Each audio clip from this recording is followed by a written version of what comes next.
I'm Jessica. Welcome to the first episode of Learn English Fast in a Fun Way for Free.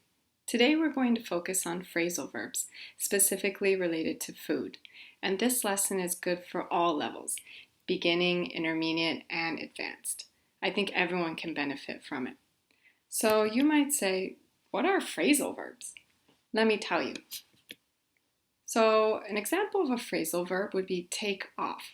Phrasal verbs are two words. And if you see the first word is a verb and the second word is, do you know? A preposition.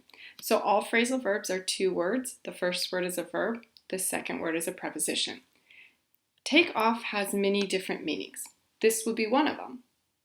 Do you know what the plane is doing? It's taking off. The airplane is about to take off. The airplane is taking off now. You missed the airplane. It took off 5 minutes ago. The airplane will take off in 10 minutes. As you can see, each of these sentences is using a different verb tense. Because phrasal verbs are acting like verbs, they're functioning like verbs, you're going to notice the verb take can be changed depending on what situation you're talking about, depending on if it's right now, present, if it's present progressive, if it is in the future, in the past, right, took off 5 minutes ago, that's in the past, or if it's in the future, will take off in 10 minutes. So you can change the verb in all of your phrasal verbs to have it relate to what time period you're talking about. So these would be examples of one of the ways we use take off, where an airplane is leaving the ground and it's going up into the air. It's taking off.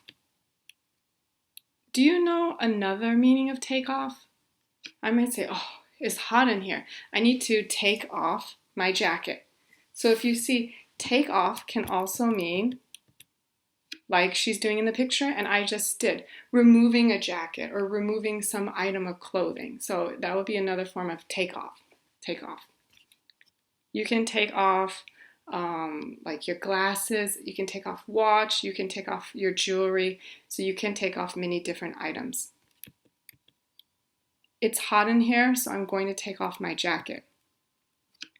Okay, so now that you understand what phrasal verbs are, let's focus on food phrasal verbs. I want you to guess the meaning of the phrasal verb based on the sentence. So if you see here, Maria doesn't have time to cook on Fridays, so she normally eats out. Do you have any idea what eat out means? Here's a picture to help you if you're not quite sure. Now do you know what it means? If you guessed eat outside of the house, then you're correct. Maria eats outside of the house. She eats out at restaurants. Another phrasal verb would be pig out. Look at the use of it in this sentence. A lot of people pig out at buffets. Buffets are all-you-can-eat restaurants where you pay one price and you can eat as much food as you want. If you see in the picture here, this is one type of buffet. You just go through the line and get as much food and any type of food that they serve that you want. There are a lot of great buffets around the world, including in Las Vegas. They have a lot of wonderful buffets. So do you have an idea what pig out means? You might think of the animal, the pig, to help you, right? So did you guess that pig out means overeat, eat too much? When people go to buffets, they might feel, oh, I need to get my money's worth. Oh, there's so much delicious food, and they eat, and they overeat. They're pigging out. Let me teach you one more last phrasal verb related to food. It's going to be dig in. Based on this sentence, see if you can guess what it means. If you are a guest at someone's house, you shouldn't dig in until the host tells you. Do you know what dig in means? Let me show you a picture to help. If you think of like the action of digging, here this man is digging with a shovel. So you can kind of think of your spoon like the shovel digging. Do you know what it means? It means start eating.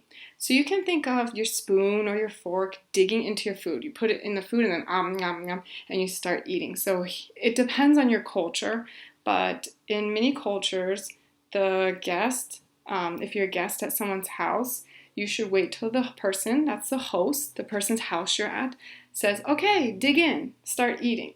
In some cultures, it's okay to just start eating or dig in whenever you want, but it depends on the culture. So you just learned 3 new phrasal verbs, or maybe these are 3 phrasal verbs you already knew and they're just review for you. But I'm going to check and see how well you've been paying attention and if you remember them, because with phrasal verbs, you have to have a certain preposition go with the verb. Here, dig in. If you change in to out, dig out, it doesn't make sense. We do have some phrasal verbs that if you change the preposition, it completely changes the meaning. So for example, the take off, if you change the off to up, take up, it will have a different meaning. So it's important to memorize which verb goes with, which preposition goes with which verb. So let's review. Here is one you just learned, pig. Do you know the correct preposition that goes with it? Go ahead, say it out loud, I can't hear you. Okay, good, you should have said out. Pig out, pig out. Another one you learned, this last one, dig. So what preposition goes with dig? Dig out? No, not dig out. Good, you should have said in. Dig in, start eating. And we have one last one. This was the very first one we learned, eat. Do you know what preposition goes with it? Eat out. Good, eat out. So we have eat out, pig out, dig in. These are all the 3 ones we learned today.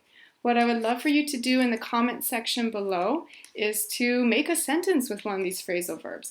Remember, anytime you learn a new vocabulary, word, or phrase, you need to use it. So use it in speaking and use it in writing. So in the comment section below, type out a sentence using one or all 3 of these phrasal verbs. Remember, you can change the verb to be whatever verb tense you want. And I will check your comments, your sentences, and see if they're correct. If not, I can give you some guidance and correct them for you. Also, you can go to my website and you will find this PowerPoint there, along with other related activities that you can do to help strengthen your understanding of food phrasal verbs. Okay, thanks for joining me today. See you next time. Bye.